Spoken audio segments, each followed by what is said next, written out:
안녕하세요. 도와줄 아빠입니다. 음, 자주 영상을 올리고 싶은데, 이제 제가 좀 욕심이 많아서 기사를 단순히 읽어주거나, 뭐 차트를 보고 올라요, 내려요, 뭐 쉽게 얘기하기보다는 생각을 좀 많이 하고, 이렇게 판단하는 것들을 근거를 들여서 얘기를 해야 좀 제 욕심에도 차고 유익하지 않을까 싶어서 조금 텀은 길어지고 있는데요. 어, 좀 부지런을 떨어야 될 것 같고, 또 주식 쪽에 김영희 교수님이라고 유명하신 분이 최근에 또 유튜브를 시작하셨더라고요.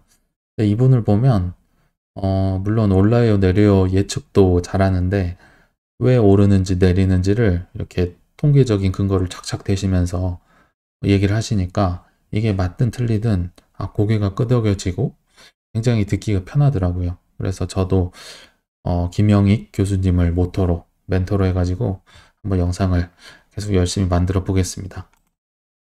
음, 먼저 제가 트위터 얘기를 많이 했어서 재밌는 기사라 한번 가져왔는데요. 어, 보셨겠지만 머스크가 드디어 결국 인수를 했죠. 그래서 되게 워런 버핏을 따라하면서 54.2불이던가요? 한 주에 이게 최선이자 마지막 제한이라고 하면서 되게 멋있게 제안을 했었고 결국은 성공을 했습니다.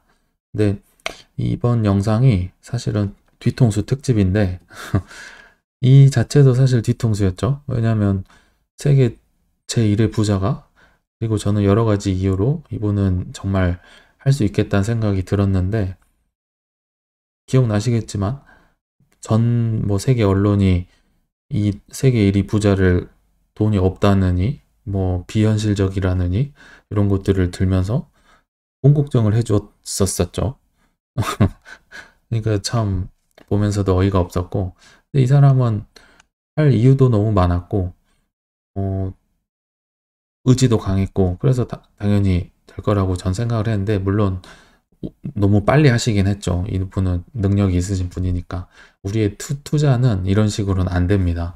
이건 거의 럭키한 경우고 그래서 어찌됐든 뒤통수를 항상 칠 수 있다 이렇게 생각을 하시면 될 것 같고 단기적으로는 뭐 누구나 예상하셨다시피 이거를 이제 자기 사업의 마케팅이나 정치권 로비 이렇게 사용을 하시겠죠. 테슬라나 스페이스X나 뭐 도지 결제라든지 이런 쪽으로 많이 쓰실 거고 정치권으로도 뭐 공화당을 로비한다든지 뭐 트럼프 계정을 살려준다든지 뭐 여러 가지로 활용을 할 거고 이거는 이제 누구나 예상을 했던 거고 이제 저는 게다가 이분이 세계 1위 부자잖아요. 그러니까 이 뭐 세금도 있고 부유세, 뭐 전쟁, 뭐 여러 가지로부터 이 자산을 어떻게 하면 보존을 할까? 당연히 고민이 됐을 거고 거기에 이제 트위터를 뭐 비공개 지갑이라든지 여러 형태로 활용을 하지 않을까 싶어. 그게 이제 제 생각이었는데 이거는 당연히 중장기적으로 가겠죠. 뭐 단기적으로 할 것 같진 않고요. 앞으로도 그래서 뭐 머스크 뭐 관종이시기도 하고 천재이기도 한데 어떻게 이 트위터를 활용하실지도 차분하게 지켜보시면 재밌을 것 같습니다. 그리고 이제 본론에 한번 들어가 보면 투자가 일단 엄청 힘들죠. 지금 이번 주에 뭐 아마존, 구글 등등 뭐 빅테크들 실적 발표도 있다는데 일단 힘들게 나올 거라 예상이 돼서 좀 떨어지는 것도 있고 주식이요. 그리고 금리 인상 이슈도 있어서 5월 3일, 4일 뭐 FOMC 전까지는 뭐 빅스텝에 뭐 자이언트 스텝에 하면서 엄청 흔들 것 같고 대외 변수들이 많죠. 게다가 뭐 스리랑카, 이집트, 페루 뭐 1년에 10개국은 부도가 난다는 기사도 나던데 이렇게 대외적으로도 힘든 데다가 또 투자가 힘든 이유 중에 하나가 뒤통수를 엄청 칩니다. 아까 테슬라에서도 그 트위터에서도 보셨지만 언론과 너무 달라요. 실제 얘기가. 그래서 그런 근거들을 이제 유럽 쪽 기사도 보면서 제가 그런 걸 포착한 게 있어서 가져와 봤는데요. 안 그래도 힘든데 유럽까지 딴소리를 하는 겁니다. 쉽게 말하면. 되게 지금 러시아 전쟁이 이슈잖아요. 그러니까 이제 EU는 되게 의로운 척, 멋있는 척 하면서 에너지 절약이 우크라를 돕는 일이라면서 회원국들한테 에너지 절약을 권고하고 에너지 의존을 러시아 걸 낮추려고 재택근무를 늘린다. 이런 소리를 하고 있는데 웃기는 소리죠. 뒤에 한번 보시면 목적지를 지우고 원산지를 세탁. 오히려 러시아의 원유 수출이 늘었다고 합니다. 이게 무슨 말이냐면 러시아 거를 수입을 하면 안 되니까 일단 러시아는 원유 실은 배를 그냥 바다에 띄웁니다. 목적지 불명, 어디로 갈지는 몰라요. 근데 이게 한 달에 27배가 늘었어요. 엄청 늘었죠. 그래서 이제 러시아산만 아니면 되니까 러시아 목적지 불명 이 자체도 러시아산이 아닌 거고 러시아산이 50% 미만으로 있는 것도 러시아산이 아닌 거고 그런 편법을 써서 이제 바다 안에서 바꿔치기 하는 겁니다. 다른 나라로 이제 보내는 배에 싣는 거죠. 그래서 러시아산인 게 은폐가 되는 거고 이러다 보니까 이제 EU 에너지 금수가 타격은 무슨 뒤에서 웃고 있다고 하고 러시아를 도와주는 격이 됐죠. 차라리 인도는 나아요. 인도는 대놓고 미국한테도 대들고 대놓고 이제 러시아 편을 들고 중국도 마찬가지지만 이렇게 하면 차라리 뒤통수는 아닌데 유럽은 앞에서 착한 척 하면서 인도를 우회해서 이제 수입도 하고 있고 그래서 참 이런 걸 곧이곧대로 믿으시면 안 된다. 그런 차원에서 가져왔고요. 차라리 원유는 낫죠. 이제 5천억을 넘게 EU가 러시아에 장기간 무기를 수출한 정황이 드러납니다. 쉽게 말하면 러시아 잘 싸워라 하고 무기를 이제 지원을 해준 거죠. 그래서 유럽이 대러시아 무기 수출 제한 제재를 회피해 장기간 무기를 팔아치웠다. 프랑스, 독일, 이탈리아 등등등등 이제 10개의 나라들이 이 크림반도 강제 병합된 14년 이후에 이제 러시아 무기 수출이 금지됐는데 요거 전에 체결한 조약을 계속 관련 문서로 끌고 와서 이제 무기를 수출을 한 거죠. 그리고 그 부속 계약에 수출만 허용한다는 예외 조항을 적극적으로 이제 이용을 하신 거죠. 그래서 프랑스는 2,400억, 독일은 1,900억, 이탈리아는 350억 해서 쭉쭉쭉쭉 있고 심지어 이제 영국에서는 2014년 이후로 EU 제재 대상이 된 러시아 7명을 황금 비자를 줘가지고 왔다 갔다 하면서 영국이랑 러시아랑 이제 무기를 잘 사고 팔 수 있게 서비스를 해준 거죠. 이런 걸 보면 믿을 사람이 하나도 없죠. 그리고 돈 앞에서도 정의로운 척 다 하지만 뒤에서는 다른 걸 꾸미고 있다. 요걸 말씀드리려고 가져온 거고요. 사실 하고 싶은 얘기는 중국입니다. 그래서는 제가 워낙 많이 얘기를 해서 좀 질리신 분도 계실 텐데 어쩔 수 없어요. 올해의 화두는 중국이고 그래서 말씀드리면 일단은 매일 실시간으로 악화되는 중국 상황이 업데이트가 되고 있어요. 중국이 잘하고 있다 이런 얘기는 거의 없고 이제 중국 증시가 피해 월요일 외국인이 엄청 이탈을 해서 코로나 이후에 상승분을 다 반납을 해버렸습니다. 월요일만 5.15%가 이제 주식이 빠져버렸고 홍콩도 빠지고 외국인들이 1분기에만 한 7조 원 정도 매도를 했다고 하는데 물론 한국도 같이 매도를 외국인들이 하고 있긴 합니다. 근데 게다가 얘네들은 이제 막 코로나 봉쇄한다면서 또 엄청 심하게 하죠. 때리고 이런 영상도 있던데 그러면서 이제 그 전에도 부동산 제재 연예인 제재 빅테크 제재 다 코인 제재 다 하니까 이제 방법이 없는 거죠. 너무 힘든 상황에 있고 상황은 어찌됐든 매일 울고 계시잖아요. 울고 그러니까 상황은 안 좋은데 이제 완화 정책이라고 하는 건 꼴랑 하나 있어요. 중국 인민은행이 외화 지급 준비율을 9%에서 8%로 5월 15일부터 인하할 거다.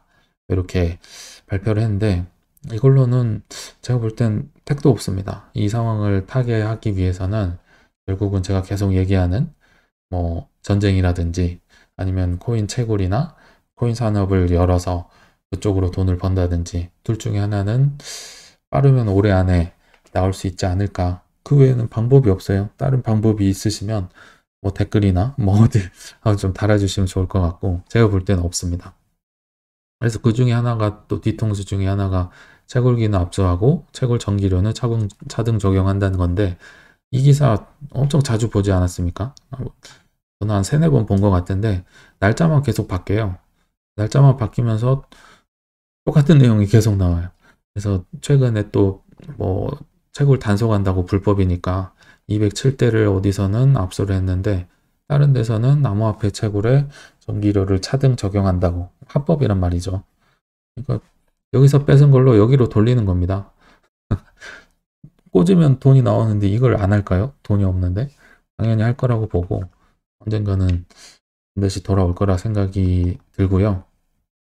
전쟁 이야기도 제가 물론 예전에 특집으로 만들어서 좀 망하긴 했는데 되게 중요합니다. 중국 학자는 이제 아예 전쟁을 물어보지도 않았는데 전제로 놓고 이제 답변을 하죠. 우리가 언제 물어봤나요? 근데 우린 러시아랑 다르다. 우린 미국도 함부로 못 건드린다. 왜냐면 경제 제재 내성도 생겼으니까. 뭐 이러면서 이제 답을 하는데요. 미국도 중국의 통일에 대해 함부로 대응하지는 못할 거. 그러니까 중국은 뭐 자기 나라 얘기인 거예요. 통일인 거예요. 러시아랑 우크라이나는 나라 대 나라 싸움인 거고 이거는 우리나라 얘기인데 니네가 뭐냐고 이렇게 지금 얘기를 하고 있는 거고 러시아 외국인들이 러시아에 보유한 자산의 6배를 중국이 갖고 있다. 니네 자산이 너무 많다. 우리 땅에. 그리고 중국은 120개국에서 이제 주요 무역 상대국을 가지고 있기 때문에 미국이 제재를 한다 해도 120개국이 우리를 막아줄 것이다. 자신감이 있는 거죠. 그리고 실제로도 일부 일리는 있습니다. 근데 그래서 이런 두 가지 가능성이 있죠. 타개할 수 있는 코인이나 전쟁이나. 그래서 이제 돈은 없고 민심은 떨어지고 그들의 마지막 남은 카드는 제가 말씀을 드렸고 왜냐면 앞서도 말씀드렸지만 안 되면 전쟁 탓하면 되고요. 제재를 하면 이 코인으로 뒤통수 칠 수 있잖아요. 다른 걸 코인을 많이 모아간다면 그걸로 제재를 회피할 수도 있을 거고 자기들만의 그 스위프트 같은 시스템도 있고 잘 되면은 TSMC라든지 대만을 먹을 수가 있잖아요. TSMC가 지금 삼성의 시총을 따라잡았다고 하는데 그리고 대만의 GDP가 한국의 GDP를 조만간 넘어설 거라는 기사가 오늘 났어요. 이 나라도 먹고 TSMC도 먹고 3연임 시진핑의 연임도 하고 안 쓸까요? 저는 이거 아니면 답이 없다고 보고 있고 그래서 결국은 일할 줄 알았다 하면서 이제 뒤통수를 칠 거다 라는 말을 하고 싶어서 이 중국 편을 가져와 봤습니다. 뉴욕 얘기도 하나만 짧게 추가를 해보면 배신의 아이콘 뉴욕 시장 애덤스라고 제가 해봤는데 뉴욕이 최근에 암호화폐 채굴 금지를 추진을 한다는 안 좋은 뉴스가 나왔었죠. 그러면 이제 뉴욕주는 암호화폐 채굴을 금지하는 미국 최초의 주가 된다. 최초가 돼버리는 거고 이거는 좀 말이 어렵게 써있는데 뉴욕 의회 암호화폐 채굴 모라토리엄 법안 본회의로 상정. 쉽게 말하면 파우 작업증명 채굴을 지금 3년을 금지하던 거를 2년 금지하는 걸로 바꾸겠다. 이걸 완화라고 하고 유예라고 지금 한 거예요. 웃기고 있는 건데 어쨌든 뉴욕이 이렇게 돼버렸습니다. 그리고 근데 기억나시나요? 작년 11월 그러니까 불과 한 4개월 5개월 전만 해도 이 애덤스 시장이 되면서 비트코인으로 첫 3개월치 월급 받겠다 고 뭐 코인으로 엄청 띄우면서 그것도 영향이 있었을 거예요. 이렇게 당선되는데 근데 갑자기 배신을 하면서 갑자기 환경 문제 어쩌고 저쩌고 하면서 채굴을 금지한다고 하고 이렇게 돼버린 거죠. 그러니까 제가 볼 때는 뉴욕이 상징성이 있는 도시잖아요. 미국에서 가장 잘 사는 도시이고 그래서 금융 세력 IMF나 BIS나 이런 걸 얘기하는데 뭐 중앙은행이나 이런 데서 이제 이분을 매수가 들어가지 않았나. 여기가 넘어가면 다 넘어가거든요. 비트코인으로 막 텍사스, 마이애미 뭐 다 줄을 서 있는데 뉴욕까지 이러고 있으니 기득권층이 똥줄이 탄 거죠. 그래서 아마도 돈에 넘어가신 게 아닌가, 배신을 하신 게 아닌가 싶은데 어쨌든 이런 뉴스들 때문에 투자자들이 힘들고 헷갈리고 어렵다고 보시면 될 것 같습니다. 그래서 이렇게 뒤통수 특집을 만들어 봤고요. 몇 개 더 있어요. 투자가 어려운 이유들을 이제 정리를 한번 해보면 중앙아프리카 공화국 비트코인 법정화폐 채택 이 뉴스 보셨죠? 근데 보셨는데 별 반응이 있으시던가요? 뭐 코인 똑같았죠. 뭐 전혀 평화롭기만 하고 아니나 다를까 이제 오늘 화요일 기사로 해서 BTC 법정화폐 추진 의회에서 제동. 아니 여기서는 채택을 이미 했다고 지금 기사가 나왔는데 갑자기 무슨 국회 야당이 거센 반발로 뭐 인정하는 법안을 추진 중이다? 추진? 뭐 갑자기 진행형으로 갑자기 바뀌고 이게 참 황당하기도 하고 힘든 거죠. 화가 나기도 하고 뒤통수가 없어지고 있어요. 너무 하도 맞아가지고. 그래서 너무 힘든 거고 또 어려운 이유가 발굴하고 샀으면 믿고 이제 가만 냅둬야 되는데 우리는 냅둘 수가 없죠. 그래서 이런 기사를 한번 가져와 봤는데 테슬라를 6달러에 샀던 투자 고수가 있다고 합니다. 2012년에 샀다고 하는데 우리는 뭐 이렇게까지는 될 수는 없겠지만 그리고 이분은 이제 투자 기준들이 뭐 한 10가지인가 있어서 뭐 CEO의 마인드도 보고 뭐 가치주도 보고 뭐 매출 증가율 보고 어쩌고 해가지고 결국은 뭐 정했어요. 에어비앤비도 정하고 바크도 정하고 그중에 테슬라도 정한 거고 근데 일단 내가 공부해서 이게 중요한 게 아니라 그 기준을 정했으면 그냥 발굴하고 샀으면 믿고 가만 냅둬야 돼요. 가만 10년을 넘게 이분은 갖고 계셨죠. 근데 10년까지는 아니더라도 뭐 한 3년이든 뭐 25년까지든 좀 끈덕지게 갖고 있으려는 그런 마인드나 믿음이 필요한 것 같아요. 그래서 발굴하고 끝까지 보유한다. 그냥 이겁니다. 이게 어려워서 우리는 못하는 겁니다. 좋은 사례를 한번 가져와 봤고 제가 평소에 글에서는 많이 썼던 말인데 전쟁한다 그러고 인플레 온다 그러고 하면 참 힘들죠. 주식시장이랑 같이 코인도 떨어지는데 결국은 언젠가는 세상이 분열될수록 비트코인이 보급 확대된다고 장펑자오 CEO가 지금 얘기를 하고 있어요. 왜냐하면 싸우고 분열되면 누가 누군가를 제재할 거고 그러면 당연히 중립적인 거 암호화폐로 자산을 바꿔놔야겠죠. 제가 수없이 말씀드렸지만 뭐 중국 거 시스템 미국이 싫다고 하면 안 쓰는 거고 미국 거 시스템 싫다고 하면 뭐 러시아 중국이 안 쓰는 거고 뭐 위안화 쓴다고 하고 뭐 이렇게 왔다 갔다 하는 거죠. 근데 그게 궁극적인 해결책은 될 수가 없는 거고 그래서 분열되고 힘든 시기가 와도 기다리고 끈덕지게 기다리다 보면 비트코인이 이렇게 확대된다는 차원에서 좋은 말씀을 하셔서 가져와 봤고요. 하나 더 재밌는 사연이 책을 보다가 나와서 말씀드려보면 데이비스라는 투자 고수의 책을 보고 있는데 1940년대 초반에 이제 두 자녀 아들과 딸이 있는데 독립심을 저해하지 않을 정도의 이제 한 4,000달러 정도를 뭐 대학 등록금이나 결혼 지원금으로 생각을 하고 신탁 계정을 개설했다. 은행에 이제 투자를 맡겨놓은 거죠. 근데 61년이 되니까 이 4,000달러가 380만 달러로 바뀌어 있어요. 이게 한 1000배 정도 되네요. 1000배 정도가 돼버렸어요. 20년도 안 된 것 같은데 이게 무슨 말이냐면 이때는 인터넷도 없고 아무것도 없잖아요. 그러니까 사놓고 그냥 잊고 있는 거죠. 근데 이제 까보니까 이렇게 돼가지고 나중에는 가정 분란이 일어나고 뭐 싸움이 되긴 했는데 어찌됐든 이렇게 참 차라리 이 시대가 더 투자하기가 좋았던 겁니다.